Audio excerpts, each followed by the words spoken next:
I'm Gal. Let's get messy. Hi guys, welcome back.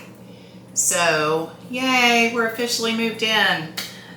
Monday, 2 days from today, will be 2 weeks since we moved in. We're about 99.67% there.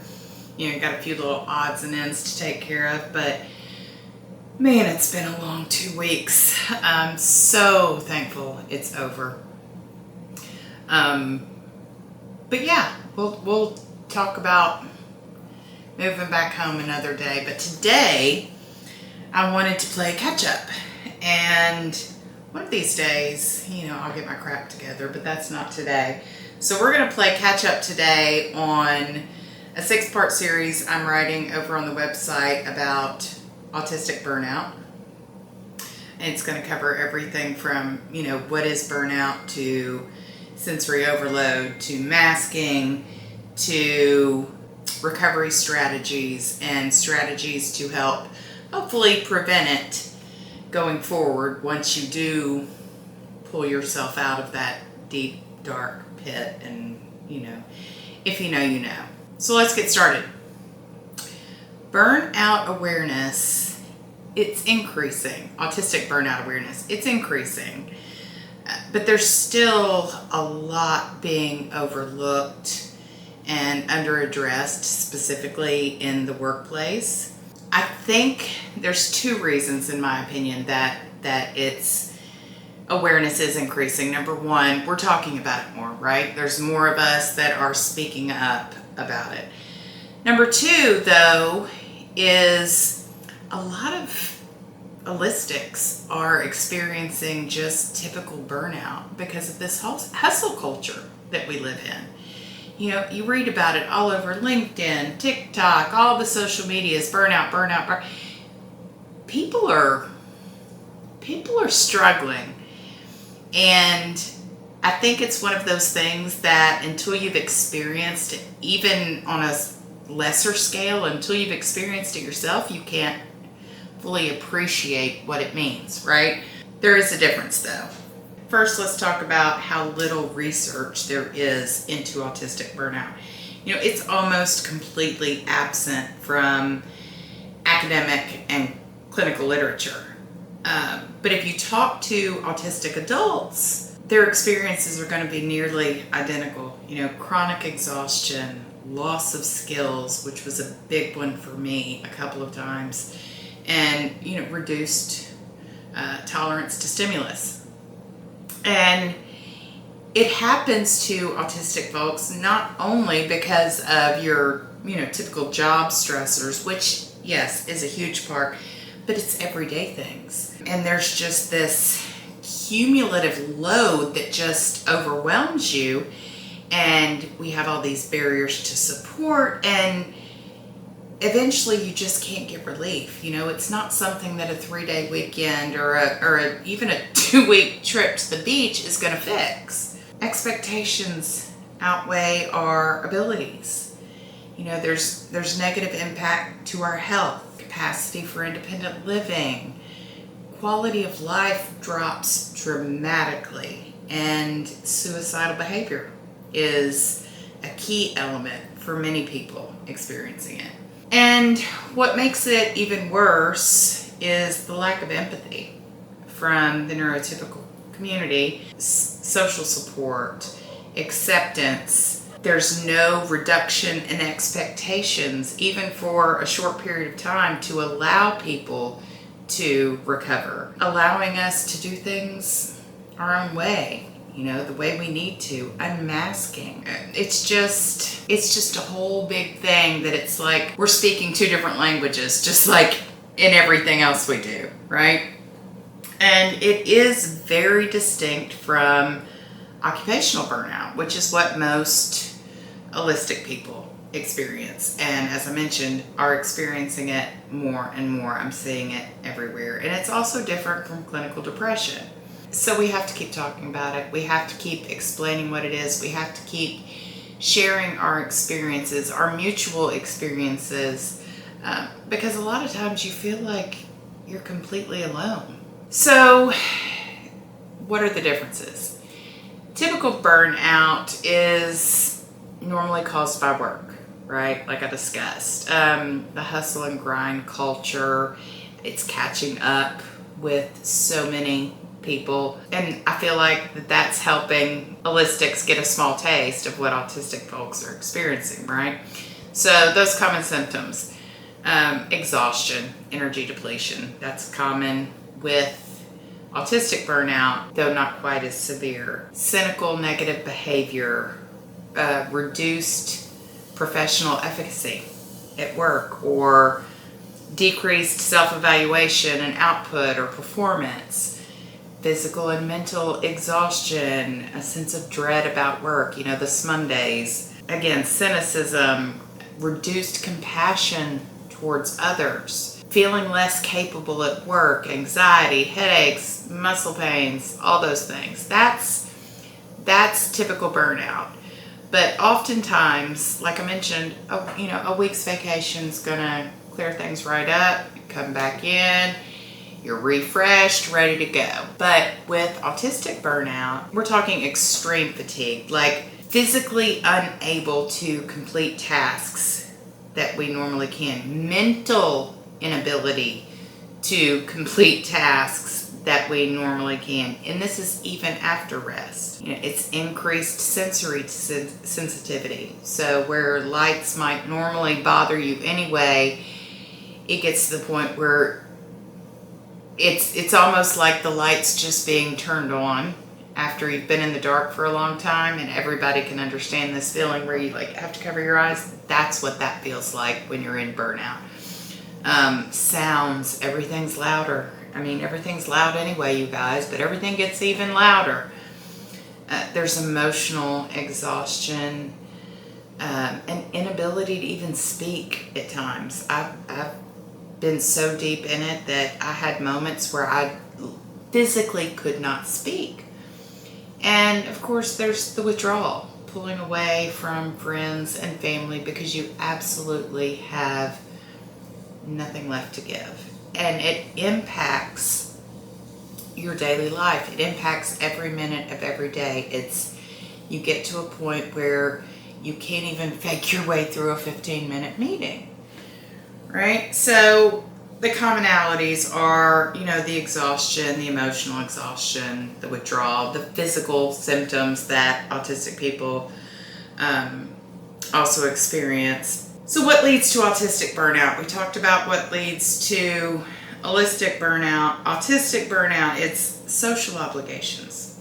It's everyday life, going to the grocery store, being overwhelmed with phone calls for personal reasons, stupid stuff like having to talk to somebody about your health insurance, having to call about your utilities, lights, sounds, trips to the home improvement store. All of these things just add up and layer on and layer on and layer on, and you're pretending your way through every minute of every day by pretending it's okay, forcing eye contact, scripting in your head constantly. And so there's never a moment of rest inside your brain. There's never just a minute to relax. Even when your body's relaxed, your brain never relaxes. And so, like for example, I'm not in burnout right now, thank goodness. But even today, David and I had some errands to run. We had to go to the grocery store and we had to go to Sam's and buy some things. And David always knows, when we're driving there, and he looks over at me and I'm going, the closer we get, the tension just builds up and I can feel myself losing my breath, getting tight in the chest. I can feel my body tensing, just anticipating the lights and the noise and the people. And for him, it's no big deal. It's like, hey, we're going to the store. For me, it's an event. It is a huge event. And so even when we're fine, we're not fine, right? So And it has nothing to do with even your desire to do something. I wanted to get out today. It's a beautiful day. We're back in our hometown. We're, restocking the house and organizing, and that's my jam. And I wanted to get out, but still it was like, I know what's coming. I know there's going to be 500 people in there. There's going to be grocery carts everywhere. There's going to be loud noises, machines beeping, people talking in the background, everything that the typical person doesn't think about, but they bombard me and people like me. So what leads to this autistic burnout? Two of the major things: masking and sensory overload. So it kind of goes back to what I talked about, masking. So this is mimicking social cues. Here's an example. A few years ago at that horrible job I was working at, I was brand new. It was one of my first times meeting a lot of the people there, and we were all at dinner, and everybody was, cutting up and picking on each other. It's mostly men. And, I'm new. I wanted to fit in, right? So I'm sitting there listening to everybody, and I made a picking comment at this one particular gentleman, and it was nothing inappropriate. It was silly. It was something about, I think he said he needed to lose 30 pounds, and I went, 30? Ha ha ha. Fat girl saying that. It was nothing. That man did not like me after that, and I knew it, and I could tell immediately that, what I thought was mimicking everybody else around me and trying to fit in did not land well, and Lee didn't do it right. And so I beat myself up about that for the next 2 years. Right? So it's a lot of that. It's forcing eye contact. It's hiding your stimming. Like I was talking about with David, another way he knows that I'm getting stressed is, I've talked about this before, I have a thing with letters and numbers that I do in my head, but I also do them on my fingers. And so if I'm doing my fingers like this, he knows that I'm stimming. Or if I'm holding his hand, he can feel my fingers playing on his hand. But if I'm sitting in a meeting with people, I can't be sitting here doing this. And so even though it's a quieter, more subtle stim, I still have to work to hide it because it's very comforting to me. And I just want to be just doing this all the time, right? So it's a lot of pretending to be somebody you absolutely are not, and you forget who you are. Because you're spending so much time pretending, oftentimes, like I mentioned, very poorly. Here's the really bad part. We talk about unmasking and finding safe people, and I'm to the point where, I still mask some. Everybody does. Let's be clear about that. Every single person does. Everybody pretends to be something they're not in some situation to some degree. It's just a heck of a lot easier for typical people, for holistics. But as I'm unmasking, I'm noticing that I'm still not taken seriously. And so what does that mean? Well, back to the example about trying to fit in. Well, that didn't land very well. Well, this isn't landing very well. Some of the excitement that I show in conversations doesn't seem to land very well. But the difference is, at least I get to be myself, right? If you don't like me because I get excited about a topic, or because, I say to you, I like you, I think you're a really great person. If that offends people, or people don't want to take me seriously because it's not polished and professional, that's fine. And for a long time, I was not fine with that, and it nearly killed me. And so I'm just not going to do that anymore. I'm gonna behave appropriately in appropriate situations, but I'm not going to hide my excitement or my enthusiasm about things that excite or enthuse me. I'm not going to pretend I know something that I don't know. I'm very forthcoming with letting people know that I don't know how to do something or I don't understand something. I'm not afraid to ask questions. And I used to try to cover that up and pretend like I knew what the heck was going on all the time when sometimes I just didn't. And I'm not going to do that anymore. And the really sad part about it, you know, we hear so much unmask, unmask, unmask. But when people that you think you should be able to be yourself around still kind of look at you sideways, don't take you as seriously, underestimate your intelligence because of maybe your physical behaviors like my expressiveness or my willingness to admit that I don't know, I need help with this. It makes it scary and difficult, but you know, what's the price of continuing? You know, especially if you do it poorly, like I did. I would rather just be myself and you not like me for who I really am than you think I'm, you know, weird and not like me because you don't like who I'm pretending to be. Because that's just one less thing for me to talk about or worry about. So, yeah, unmasking. I think it's really, really important for us to gain the confidence to do it more freely. And I'm not talking about, you know, going around acting all wackadoo and saying whatever we want to say and not caring about other people's feelings or anything like that. But I'm talking about just being yourself and not worrying about it. Because, you know, if people aren't going to like you because you're not pretending well, I'd rather them not like me because I'm myself. End of story. So sensory sensitivities, that's huge for a lot of people, and that was one of my biggest struggles, is specifically noises. I never realized what a struggle it was for me until I discovered that I'm autistic and understood that everyone around me was not experiencing all of these sensory inputs the same way I was. You know, I think I talked about it, I don't know if it was on a post or on here or on something, might have been on Instagram. I was at my mother's house about a month ago. I think it was before we moved back. I think we might have been back visiting. And her TV was humming. And y'all, it was driving me nuts.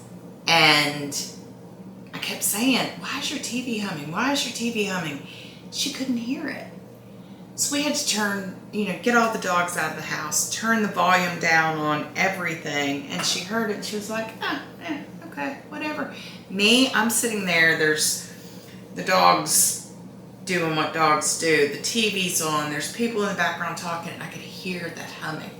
Because everything, for me and for a lot of people, there is no high volume, low volume, bright light, low light. Everything is equal, right? And so we spend so much of our time trying to weed out what we don't need to be focusing on to figure out, okay, this is what I need to be paying attention to. And if you don't realize that that's what you're doing and that not everybody's doing it, it absolutely wears you out. So just think, like, you go to a loud concert, right? I don't care who you are. At the end of that, you're more than likely exhausted. You need a break. You need some peace and quiet.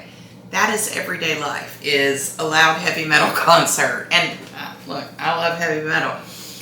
But that's what every minute of every day is like. Same with lights. Same with taste, smells. You guys, smells. Oh, bless David's heart. I smell everything. I smell everything. I hear everything. I taste everything. We were driving back from Georgia yesterday, and we made a pit stop, and David got some kind of cookies and cream ice cream bar from the gas station. And I took a bite, and I could taste the freezer burn. He was like, what? It just tastes icy. Another perfect example. Everything sensory-wise for me and for a lot of people like me is so intensified. and you spend your whole life thinking that everybody else is experiencing all of these things the same way you are, and they are perfectly fine with it. So why is it bothering you so much? Why are you so overwhelmed? Why are you so grouchy? Why do you need to, leave the room and take a break? Why do you need 3 days to recover from one night out with friends? And what's wrong with me? What's wrong? Well, we're just different. We're just different, and there's no accommodations for our differences. Specifically where we spend, 30-40% of our time in the workplace. The bright lights, the music. And I wrote about this in my book that's about to come out. One specific example at a meeting at that job I was at, and this was during a break, we were all in this big room together, and somebody had their phone connected to a Bluetooth speaker and was playing music. And I was already in a room full of people that I barely knew. Everybody's talking, we've been going over whatever all day. I'm tired, been traveling. And this music, I could feel it all the way from the tips of my dead ends on my head to the tips of my toenails. And I just felt like I wanted to scream. And, it was almost a big deal when I asked them to turn the music down. I got a very weird looks, and the difficult one. And so even little things like that, little accommodations that aren't hurting anybody, we're not making anybody else's life more difficult by asking for simple accommodations like these, but yet still we're treated as if, we're a burden. And that builds up on you too. And so all of these things add up and add up and add up on top of your normal daily life. Your job, your responsibility with your kids, your keeping up with your house and bills and home maintenance, all of these things that everybody experiences. You add on this sensory overwhelm and this pretending to be somebody so poorly, pretending to be somebody that you're not, that takes a lot of work. It's like being an actor. It's like being an actor every single day of your life when you're in public. The scripting, the forcing yourself to look people in the eye, the questioning, did I say that the right way? Should I say this? When do I talk? When do I not talk? When is it okay to do this? When is it okay to do that? And when you don't realize why you're having to do that, that wears on you mentally too, because then you feel stupid. You just feel stupid all the time because life is just so hard and it seems okay for everybody else. So there's my rant. I went on a little bit longer than I meant to, but whatever. So that's where we're at. So you've got burnout. We know what autistic burnout is. We know that it is different from holistic burnout, although I think awareness, thankfully, is increasing. I really hope we start seeing more research into this as more people are diagnosed, as there more awareness. And I also hope that we start seeing a lot more accommodations in the workplace. But again, that's not going to happen if we quit talking about it. So the two biggest triggers, like I mentioned, are masking and sensory overload. I will link those 3 blogs below. In the next, won't be the next episode, but the one after that, we're going to start talking about, recovery strategies when you're in that deep, dark basement, and strategies to help alleviate some of the things that can lead to burnout, catching it quick. Anyway, guys, thanks for your patience with me. Thanks for putting up with me. I appreciate it.